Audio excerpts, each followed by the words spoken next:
notes copy.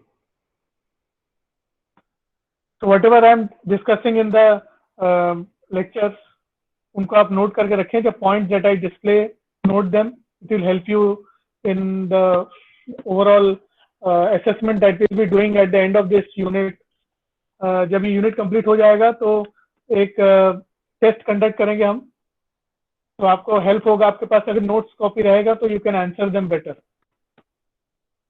तो last class में we had seen about decision tables, how to create the decision tables. We had seen that when we are creating decision tables, we have to first specify all the conditions that might be the cause of the problem and the actions to be taken for resolving the problem. तो हर एक problem का जो है decision table बनाया जाता है. जैसे in this case एक एग्जांपल में इंटरनेट कनेक्टिविटी प्रॉब्लम के ऊपर ये डिसीजन टेबल बना हुआ है. So this kind of decision tables are created for every possible problem, so that whenever somebody is stuck in a particular problem, that person could get some relief from the actions that are specified and the rules which are being generated from the conditions and actions. ये जो पूरा जो आप देख रहे हैं जो table बना हुआ है, इसका हेल्प लेके the person can find a way out from the problems. So only perceivable problems can be solved. So इसमें सिर्फ perceivable problem जो experience के through already आपने experience किया हुआ है, उन्हीं problems का आप solutions ऐसे निकाल सकते हैं. अगर कोई ऐसा कोई problem है जिसको आपने कभी face नहीं किया है, तो it is difficult to solve. But then also expert team का help लेके आप उसको भी solve कर सकते हैं. So next we move on to the design techniques. Design techniques में there are three main levels of techniques, or the three main techniques which are used. Number one is stepwise refinement, second is level of abstraction, and third is design of test plans. तो stepwise refinement का मतलब है कि एक progressive refinement steps होते हैं. जैसे एक पर्टिकुलर जैसे एल्गोरिदम है, एल्गोरिदम ने एक स्टेप दिया है कि इनपुट 2 नंबर्स.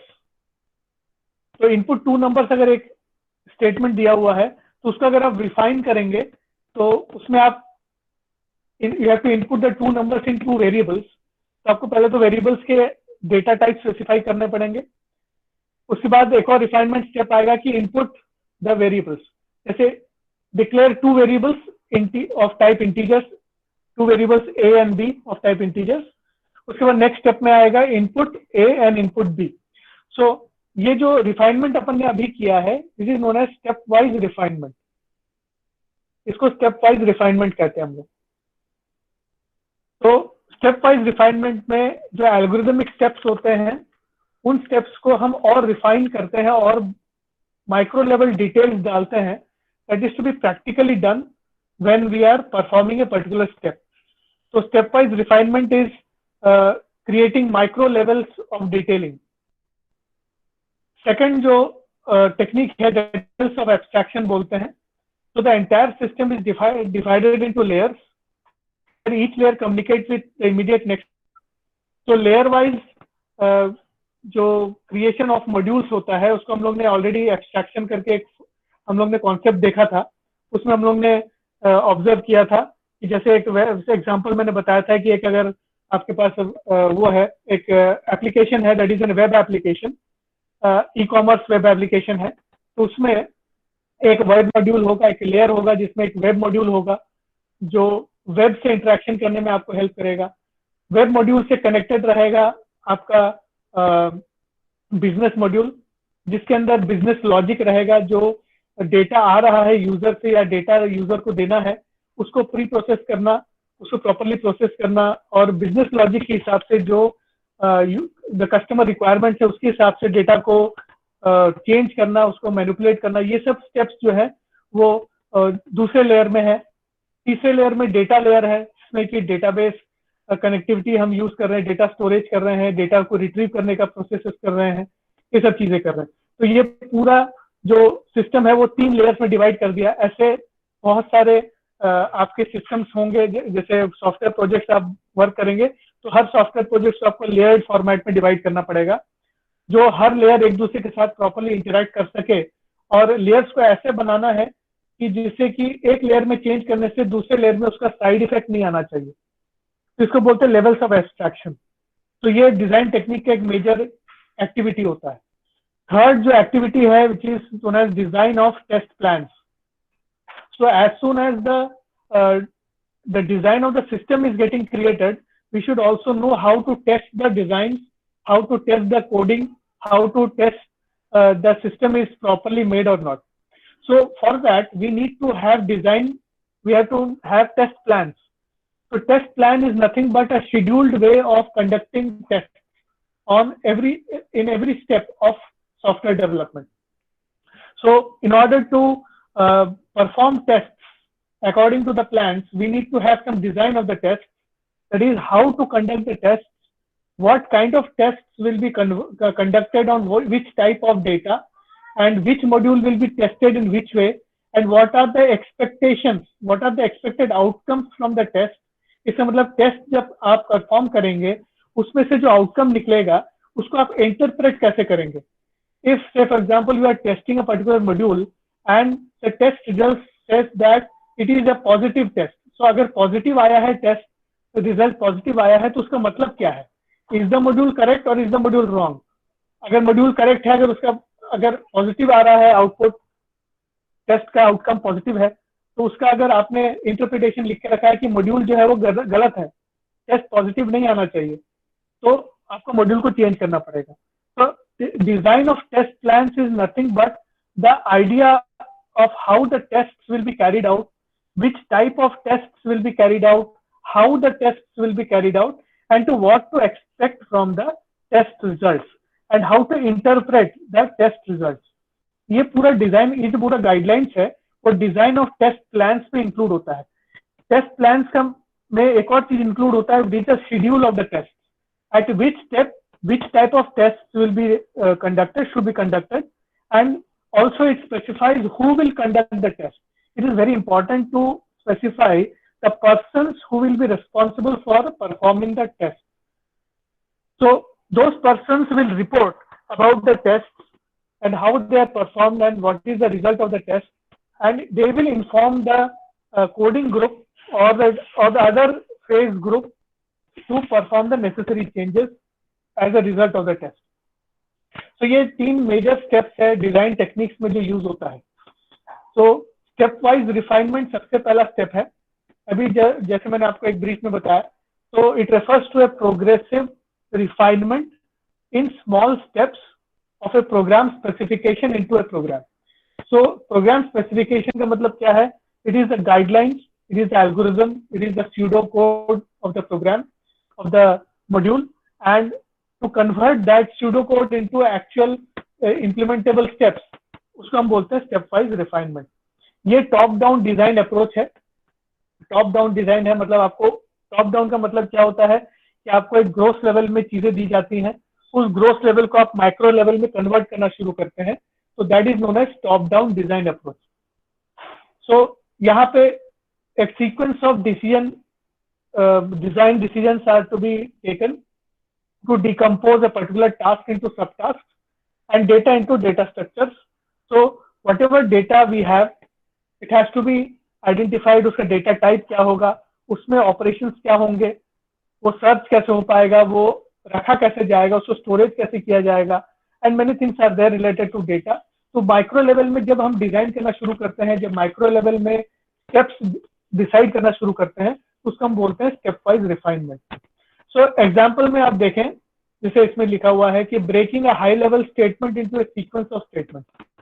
तो this is one of the ways of step wise refinement. Setting proper data types of variables, जैसे अभी मैंने एग्जांपल दिया था कि इनपुट लेना है, से एल्गोरिथम में लिखा है एक स्टेप में कि इनपुट 2 नंबर्स। अब इनपुट 2 नंबर्स बोलने से उसका डेटा टाइप स्पेसिफाइड नहीं है, उसके नेम स्पेसिफाइड नहीं है। अगर आप नेक्स्ट स्टेप में रिफाइन करेंगे तो क्या लिखेंगे? We specify the data as 2 data variables as A and B, and their data types as integers या फ्लोट या डबल। तो ये हम लोग डेटा टाइप सेटिंग करते हैं और variables, naming of the variables and giving the data types of the variables, ये माइक्रो लेवल डिटेलिंग हो गया। Setting proper naming formats for variable names. तो 1 2 3 ABC ये वेरिएबल नेम हो नहीं सकता, ABC 1 2 3 वेरिएबल नेम हो सकता है। So we have to know how to give the names. Again, यहाँ पे भी हम लोग ABCD करके names नहीं देते हैं। When we are performing some project, we are actually doing a professional project.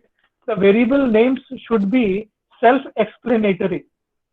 So, say for example, हम लोग जो है customer name को save करना चाहते हैं किसी variable के अंदर, तो the variable name should be either C name or cust name or customer name या customer underscore name, cust underscore name या C underscore name. So हम लोग एक descriptive name use करते हैं whenever we are trying to declare variables. That is a proper format. So that also becomes a micro level detailing as what the name should be there or what the naming convention should be used while declaring the variable. यहाँ पे हम लोग exactly variable name को भी बता देते हैं कि यही variable name आप use करिए। ये micro level detailing हो गया। Translating a pseudo code into programming language specific code, again it is a micro level detailing कि जो pseudo code में steps दिए हुए हैं algorithm के, उसको जो है एक specific programming language के हिसाब से code में convert कर देना is also a micro level detailing, stepwise refinement का ही part है। तो जैसे जावा में कन्वर्ट कर दो डेटा दो कोड को, या तो फिर C++ में कन्वर्ट कर दो, या तो पाइथन में कन्वर्ट कर लो, या .NET VB.NET या ASP.NET में कन्वर्ट करना, ठीक। So that is micro level detailing. वो स्टेप वाइज रिफाइनमेंट का ही एक पार्ट है। This is an important task that has to be done. ये एक टॉप डाउन अप्रोच है जिसमें ग्रोथ लेवल में दिए हुए चीजों को हम माइक्रो लेवल में डिटेल्ड वे में रिप्रेजेंट करते हैं, और वो डिटेल्ड गाइडलाइंस जो हम क्रिएट करते हैं वो एग्जैक्टली वैसे ही फॉलो होना चाहिए। सो ये एक बहुत ही इंपॉर्टेंट स्टेप होता है टुवर्ड्स इम्प्लीमेंटेशन। ये इम्प्लीमेंटेशन पार्ट का जो है प्रोसेस है, एक्चुअली इम्प्लीमेंटेशन की तरफ जाने वाला प्रोसेस है। सो डिजाइन से इम्प्लीमेंटेशन की तरफ ये जाता है। तो एक एग्जांपल यहाँ पे आप ऑब्जर्व करें, print the count and average of a sequence of positive integers, ठीक। सो यहाँ पे एक छोटा सा प्रॉब्लम लिया गया है, और ये छोटे से प्रॉब्लम में आप ऑब्जर्व करेंगे कि we have to print the count and average of a sequence of positive integers. So initial solution देखिए यहाँ पे लिखा हुआ है। इनिशियल सॉल्यूशन क्या है? कहना चाहिए एक एल्गोरिथम है, ठीक, या एक बेसिक स्यूडो कोड है कि initialize data, first step should be initialize data, second step is get data, third step is calculate results, and fourth step is output results. अब ये एक बेसिक एल्गोरिथम है। अब ये एल्गोरिथम जो है इसको लेके आपको इसकी डिटेलिंग करनी पड़ेगी, तो स्टेप वाइज रिफाइनमेंट का प्रोसेस को आपको कंप्लीट करना पड़ेगा। सो देखिए रिफाइनमेंट को देखिए कैसे किया गया। रिफाइनमेंट में सबसे पहले जो इनिशियलाइज डेटा का जो स्टेप है उसको देखिए कैसे करके रिफाइन किया गया। उसके नीचे देखिएगा गेट डेटा। गेट डेटा के अंदर एक लूप लगाया है, ठीक। लूप लगाने के बाद गेट इंटीजर एक्स, देखिए एक्स करके एक वेरिएबल नेम ले लिया, उसको कह रहे हैं कि वो इंटीजर टाइप का होना चाहिए। अब ये भी आप ऑब्जर्व कर रही है स्यूडो कोड जैसे ही बन रहा है, ठीक। प्रोग्राम स्पेसिफिक अभी भी बनाए नहीं अपन ने, अभी आप लोग ये प्रोग्रामिंग लैंग्वेज स्पेसिफिक नहीं है, ये प्रोग्रामिंग लैंग्वेज इंडिपेंडेंट फॉर्मेट में है। सो यहाँ पे हम कह रहे हैं कि गेट डेटा प्रोसेस जो है उसके अंदर लूप शुरू होना चाहिए। लूप के अंदर क्या क्या स्टेटमेंट्स रहेंगे? गेट इंटीजर एक्स, तो x should be a variable name, whose type should be data type should be integer, इसमें मतलब होल नंबर से एक्सेप्ट करना चाहिए। इनपुट होना चाहिए, यहाँ पे इनपुट होने के बाद एक्स में जो भी वैल्यू आएगा उसको चेक करेंगे कि एक्स का वैल्यू अगर लेस देन 1 है तो लूप को एग्जिट करेंगे। अगर एक्स का वैल्यू लेस देन 1 नहीं है तो प्रोसेस करेंगे एक्स को। अब ये जो प्रोसेस कर रहे हैं एक्स, ये एक और सब स्टेप में कन्वर्ट हो जाएगा। ये फ्यूचर में आप उसको और माइक्रो लेवल में करेंगे कि इसको प्रोसेस कैसे करना है एक्स को। The value of x, how it should be process, whether it should be stored in some place or should be added with some additional value, or should be we should do some arithmetic calculations on it or something else. So ये पूरा loop में चलता रहेगा। ये loop तभी exit होगा जब x का वैल्यू जो है 1 से कम होगा। उसके बाद कैलकुलेट रिजल्ट, देखिए उसके बाद कैलकुलेट रिजल्ट का स्टेप है। कैलकुलेट रिजल्ट में क्या है? ABG equal to sum divided by count. अब ये प्रोसेस जो है वो प्रोसेस x करने के बाद ही आएगा। तो ठीक है, प्रोसेस डेटा करने के बाद आएगा कि हम एक एवरेज कैलकुलेट कर रहे हैं, सम डिवाइडेड बाय काउंट, तो सम भी होना चाहिए कैलकुलेट, काउंट भी होना चाहिए, इसका माइक्रो लेवल डिटेलिंग भी आपको देना पड़ेगा। ये होने के बाद आउटपुट रिजल्ट होगा जिसमें एवीजी को आप प्रिंट कर रहे हैं या जो भी आप इसमें प्रोसेस कर रहे हैं। अब यहाँ पे ऑब्जर्व करेंगे जो 2.4 वाला स्टेप दिया है प्रोसेस एक्स, इसको भी माइक्रो लेवल डिटेलिंग किया है, इंक्रीज काउंट बाय 1, ठीक, increase count by 1 and increase the sum by x, इसमें मतलब सम का वैल्यू जो है sum equal to sum plus x, इसको यहाँ पे करना है, इसमें मतलब प्रोसेस एक्स में और 2 लेवल्स और आएंगे। तो ये जो हम कर रहे हैं स्टेप वाइज रिफाइनमेंट कहते हैं। इस तरह से हम क्या कर रहे हैं, इनिशियल सॉल्यूशन जो दिया गया है, जो एल्गोरिथम दिया गया है, उसको माइक्रो लेवल में हम डिटेलिंग करते हैं और ये प्रोसेस जो है वो कंप्लीट होगा, अभी पूरा कंप्लीट नहीं है, ठीक है, फिर पूरा जो है और इसको डिटेलिंग किया जाएगा, करने के बाद फिर प्रोग्रामिंग लैंग्वेज डिपेंडेंट फॉर्मेट में इसको कन्वर्ट किया जाएगा, इसको बोलते हैं स्टेप वाइज रिफाइनमेंट, ठीक। सो हमारे पास जो ग्रोस लेवल में एक एल्गोरिथम दिया हुआ है या स्यूडो कोड दिया है, उसको और डिटेल्ड स्यूडो कोड में कन्वर्ट करते हैं, फिर उस डिटेल्ड स्यूडो कोड को फिर प्रोग्रामिंग लैंग्वेज डिपेंडेंट कोड में कन्वर्ट कर देते हैं, तो इसको बोलते हैं step wise refinement process. Next जो आता है डिजाइन टेक्निक्स में, जो सेकंड अपन ने देखा था levels of abstraction. Levels of abstraction का मतलब है कि जो भी हमारे पास मॉड्यूल्स है उन मॉड्यूल्स को सब मॉड्यूल्स में डिवाइड करना और इस प्रकार से डिवाइड करना कि वो एब्स्ट्रैक्शन में रहे, मतलब एक दूसरे के साथ इंटरफेस रहे लेकिन एक दूसरे के वर्क को इन्फ्लुएंस ना करे, इन द सेंस कि एक अगर मॉड्यूल चेंज होता है तो दूसरा मॉड्यूल में उसका साइड इफेक्ट, रिपलिंग इफेक्ट नहीं आना चाहिए। तो इस तरह से कोशिश करते हैं, मतलब जिसमें कहते हैं ना कि कपलिंग जो है वो कम से कम रखते हैं, कोहेशन ज्यादा से ज्यादा रखते हैं। सो कोशिश करते हैं, तो द एंटायर सिस्टम इज सब divided into modules based on layers. The main module is on one layer which has interfaces, ठीक है, to interact with the immediately connected other modules in the layers. So internal functions are hidden, इसलिए abstraction बोल रहे हैं क्योंकि internal functions hidden होने चाहिए from the other layers. So there should not be coupling, there should be cohesion. Each level of abstraction performs a set of functions, एक predefined set of functions जो है हर एक layer में हो जाना चाहिए। That should not hinder with the other layers. वो सिर्फ अदर लेयर्स को हेल्प करेगा अपने काम करने में, उनके प्रोसेसिंग में हिंड्रेंस क्रिएट नहीं करेगा, ठीक है। एग्जांपल तौर पे अगर लिया जाए, a file operation module can be subdivided into layer. यहाँ पे आप लेयर वाइज देख रहे होंगे, यहाँ पे डायग्राम में ऑब्जर्व करें कि जो फाइल ऑपरेशन वाला जो मॉड्यूल है it is divided into layers. तो यहाँ पे आप ऑब्जर्व करेंगे कि ये पूरा जो सिस्टम है वो फाइल ऑपरेशन वाला सिस्टम है, मॉड्यूल है, उसमें क्या क्या सब मॉड्यूल्स हैं, user data reader, file data reader writer, file object, underline hardware. तो यहाँ पे एक और लाइन ऑफ एक्शन आप ऑब्जर्व करें, user data provider, file data reader, file object, underline hardware.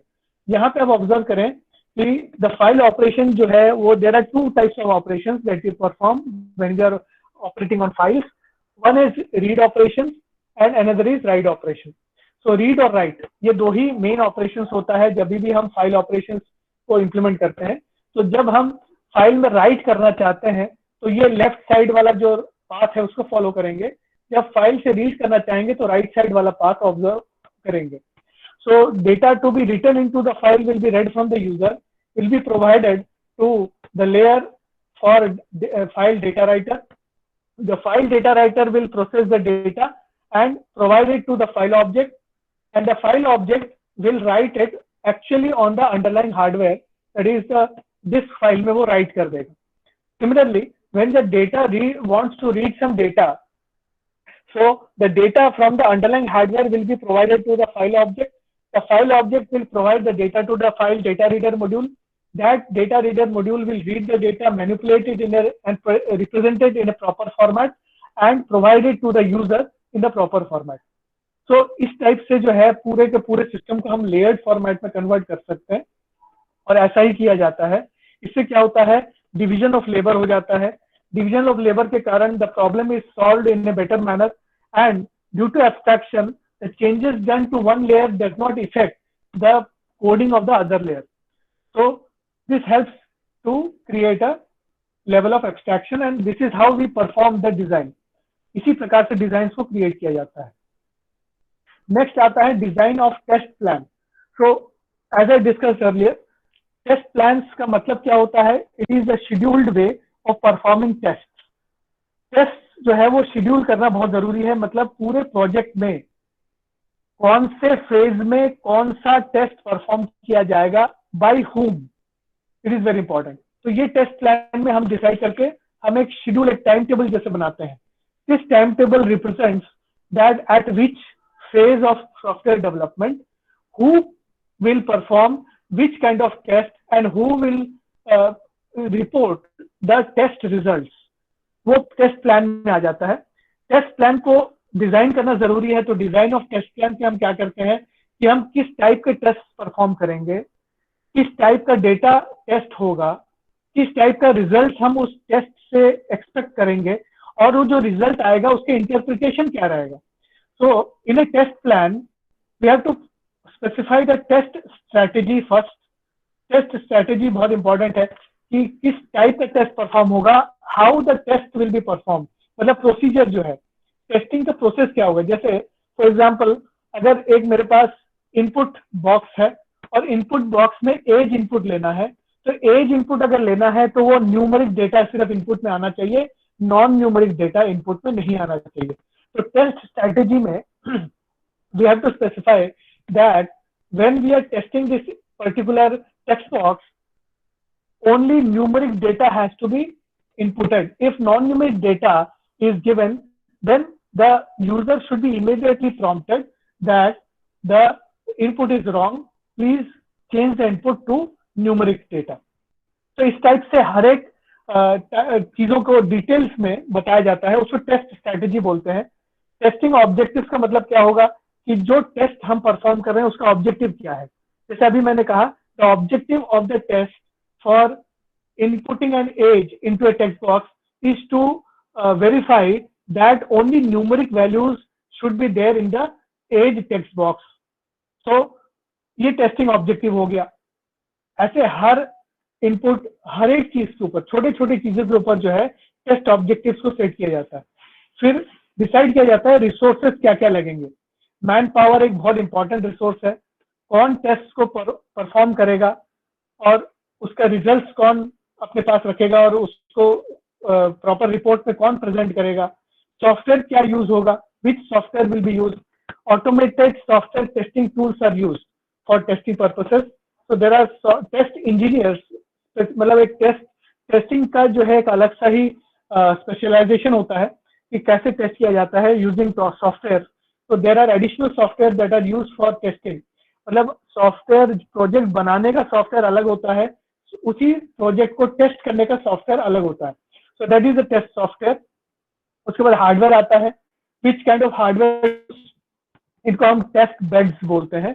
Test beds क्या होते हैं? एक स्पेशलाइज्ड हार्डवेयर होता है जिसके ऊपर हम डेटा और हमारे प्रोजेक्ट को, एक मॉड्यूल को रन करके देखते हैं और वो हार्डवेयर जो है वो एफिशिएंट होता है to perform all kinds of test on that particular module. जैसे फॉर एग्जांपल अगर मैं कहूँ कि मुझे चेक करना है मेरा जो मॉड्यूल है वो at a time 100 request, concurrent request handle कर पाता है कि नहीं कर पाता है, तो उसके लिए एक अलग से हार्डवेयर हम यूज करते हैं. एक जैसे जो है एक हार्डवेयर राउटर जैसा रहता है जो एट ए टाइम 100 रिक्वेस्ट भेजता है into the software unit that you are going to test. और फिर हम उसको टेस्ट करते हैं, वही हार्डवेयर फिर उसको टेस्ट भी करता है कि वो प्रॉपरली आउटपुट जनरेट कर पा रहा है कि नहीं. तो ये स्पेशलाइज्ड हार्डवेयर होते हैं फॉर टेस्टिंग पर्पसेस, उसको टेस्ट बेड्स भी कहते हैं. सो ये मैन पावर, सॉफ्टवेयर और हार्डवेयर, ये तीनों रिसोर्सेज की बहुत ज्यादा जरूरत पड़ती है. और ये किस टेस्ट के लिए कितने जरूरत पड़ेगी इसका स्पेसिफिकेशन देना जो है वो टेस्ट प्लान में इंक्लूड होता है. उसके बाद आता है टेस्ट शेड्यूल. टेस्ट शेड्यूल का मतलब है डिटेल्ड में at which time which test will be perform by which person. वो पूरा डिटेल जो है वो टेस्ट एक टाइम टेबल जैसे होता है. टेस्ट शेड्यूल में टाइमिंग बहुत इंपॉर्टेंट होता है, किस टाइम में टेस्ट परफॉर्म होगा और उस टेस्ट का रिजल्ट कब तक हमें मिल जाना चाहिए, so that we can proceed with other steps. उसके बाद आता है टेस्ट एस्टिमेशन। टेस्ट एस्टिमेशन में हम ये पता लगाते हैं, ये स्पेसिफाई कर देते हैं एक्चुअली कि the what will be the test, the estimated result of the test, what should we expect from the test. Test deliverables भी वैसा ही होता है। टेस्ट एस्टिमेशन और test deliverables are actually the expected outcome of the test and what to understand from those outcomes. देखिए outcome तो निकल रहा है, जैसे मैंने बोला कि टेस्ट का रिजल्ट पॉजिटिव आया। अब पॉजिटिव आने का मतलब क्या है, मॉड्यूल अच्छा है कि खराब है। तो जो हम लोग ने अभी स्टेप जिस मॉड्यूल को टेस्ट किया है वो अच्छा है कि खराब है, उसमें क्या चेंज करने हैं, तो वो चीजें जो है वो टेस्ट एस्टिमेशन और डिलीवरेबल्स में इंक्लूड होते हैं, जिसमें कि हम ये स्पेसिफाई करते हैं कि अगर ऐसा आउटपुट आ रहा है टेस्ट का तो ये स्टेप लेना चाहिए, ये मॉड्यूल में चेंजेस होने चाहिए। अगर ऐसी चीजें अगर आउटपुट में आई है तो इसका मतलब मॉड्यूल ठीक है और चेंज करने की जरूरत नहीं है, वगैरह वगैरह। तो ये सब चीजें जो है बहुत ही प्री प्लान वे में रखी जाती है, जिसको हम बोलते हैं टेस्ट प्लान, और इसके ही डिजाइन को हम बोलते हैं टेस्ट प्लान डिजाइन या design of test plan. So test plan serves as a blueprint to conduct the software testing activities। और ये जो है ये प्री डिफाइंड प्रोसेस हम बनाते हैं जो टेस्ट मैनेजर कंडक्ट करता है। ये बहुत ही माइन्यूटली ऑब्जर्व किया जाता है, जिसको बोलते हैं, ये जो टेस्टिंग प्रोसेस हम करते हैं, ये डिजाइन ऑफ टेस्ट प्लान वगैरह जो हम देख रहे हैं, इसको हम बोलते हैं क्वालिटी एश्योरेंस प्रोसीजर। ये सॉफ्टवेयर क्वालिटी एश्योरेंस प्रोसेस में इंक्लूड होता है। सॉफ्टवेयर क्वालिटी एश्योरेंस बहुत ही मेजर और बहुत ही इंपॉर्टेंट टास्क होता है जो through out the project perform किया जाता है। इसको अम्ब्रेला एक्टिविटी भी बोलते हैं। अम्ब्रेला एक्टिविटी का मतलब है it encompasses each and every phase in software development. So test plans and design of test plans is a part of software quality assurance procedure, which is an umbrella activity that is performed on each and every step of software development. So ये जो होता है, it is being controlled by the test manager. He is the responsible person for ensuring that this software quality assurance procedure is properly followed throughout the project. अगर ये test manager अपने काम में थोड़ा सा भी अगर ढील देगा, if he is not performing his responsibility properly, the quality of the entire software degrades to a very bad level, and that will result, उसका रिजल्ट क्या निकलता है, उसका रिजल्ट ये निकलता है कि मेंटेनेंस फेज में बग्स आने शुरू हो जाते हैं। So when the project is delivered to the customer, then वो उसका जो बीटा टेस्टिंग होता है, उसमें अल्फा टेस्टिंग और बीटा टेस्टिंग जब होता है तब उसमें बग्स दिखने शुरू हो जाते हैं और बहुत सारे बग्स दिखने शुरू हो जाते हैं। So that is a side effect. So design of test plans and implementing of the test plans is a very crucial activity that cannot be denied, और वो उसके बिना चलेगा ही नहीं। प्रोजेक्ट जो है बहुत ही बोलना चाहिए, उसका जो प्रोजेक्ट का जो सक्सेस है वो इस पे बहुत ज्यादा डिपेंड करता है। ठीक, so test manager is responsible for performing these activities. अब टेस्ट प्लान डिजाइन गाइडलाइंस बहुत इंपॉर्टेंट गाइडलाइंस हैं। इन गाइडलाइंस को यूज करके we design the test plan. So there are 8 major steps to be followed. Step 1 है analyze the product. Step 2 है develop the test strategy. Step 3 है define the test objectives. Step 4 है define test criteria. Step 5 है resource planning. Step 6 है plan test environment. Step 7 है schedule and estimation. Step 8 है determine test deliverables. So these are the major 8 steps to be performed while creating a test plan.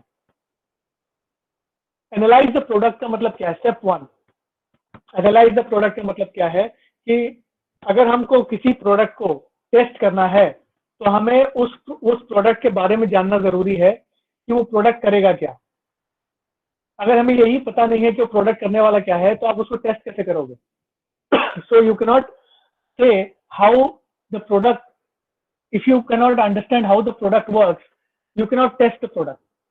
So analyzing the product is actually understanding how the product works and what is the intention of creating the product and what do you expect from the product. That has to be analyzed in order to create a test plan. Second step है develop the test strategy. So as soon as you know that what the product is going to do, you can easily imagine how the things are to be tested on the product, so that वो test complete होने के बाद we can ensure that the product is working properly. So test strategy बना लेना after you analyze the product. Then step 3 is define the test objectives. So testing strategy बना लिया, इसका मतलब कि हमने ये आइडेंटिफाई कर लिया कि जो क्या क्या करना है टेस्ट में, और टेस्ट ऑब्जेक्टिव से क्या पता लगाएंगे कि वो एक्टिविटी करने के बाद हम उससे क्या एक्सपेक्ट कर रहे हैं, आउटपुट क्या एक्सपेक्ट कर रहे हैं फ्रॉम दैट पर्टिकुलर टेस्ट. उसके बाद स्टेप 4 आता है test define test criteria. Test criteria मतलब जैसे अभी डिस्कस किया था मैंने कि अगर टेस्ट पॉजिटिव आए तो उसका मतलब क्या है, टेस्ट नेगेटिव आए तो उसका मतलब क्या है. तो उसका जो मीनिंग है that is a test criteria, कि टेस्टिंग क्राइटेरिया क्या रहेगा. स्टेप 5 में रिसोर्स प्लानिंग, कि टेस्ट को परफॉर्म करने के लिए human resources, hardware resources and software resources क्या क्या लगेंगी, उसकी प्लानिंग, उसको स्टेप वाइज उसको एलोकेट करना वगैरह वगैरह, बहुत सारी चीजें आती हैं इसमें, will see in details in later. उसके बाद स्टेप 6 आता है plan test environment. Test environment का मतलब है कि जो जिस मॉड्यूल को हम टेस्ट कर रहे हैं वो किस एनवायरनमेंट में उसको रख के हम लोग टेस्ट करेंगे. इसमें भी कुछ स्टेप्स हैं, उसको हम देखेंगे. स्टेप 7 में शेड्यूल एंड एस्टिमेशन. तो एक पूरा का पूरा जो है एक टाइम टेबल बनाता है with estimation of cost, with estimation of time, with estimation of resources required to complete the test. और लास्ट स्टेप में डिटरमाइन द टेस्ट डिलीवरेबल्स, कि टेस्ट से जो आउटकम मिलने वाला है उन आउटकम्स का हम करेंगे क्या और हु विल बी डूइंग. अब इसमें एक बहुत इंपॉर्टेंट चीज होता है कि ये जो है इससे कौन करेगा, ये बहुत इंपॉर्टेंट चीज है. इसमें इंक्लूड किया जाता है कि who will do the test, who are the group members who will be performing the test, and who will be reporting the test and how it will be reported वगैरह वगैरह, बहुत सारी चीजें रहती हैं. So these are the major 8 steps that are used to create the test plans. the test plan का design criteria है. तो ये अभी जो अपन ने आज डिस्कस किया है, इससे रिलेटेड किसी को कोई भी डाउट है क्या, तो प्लीज पूछिए. सर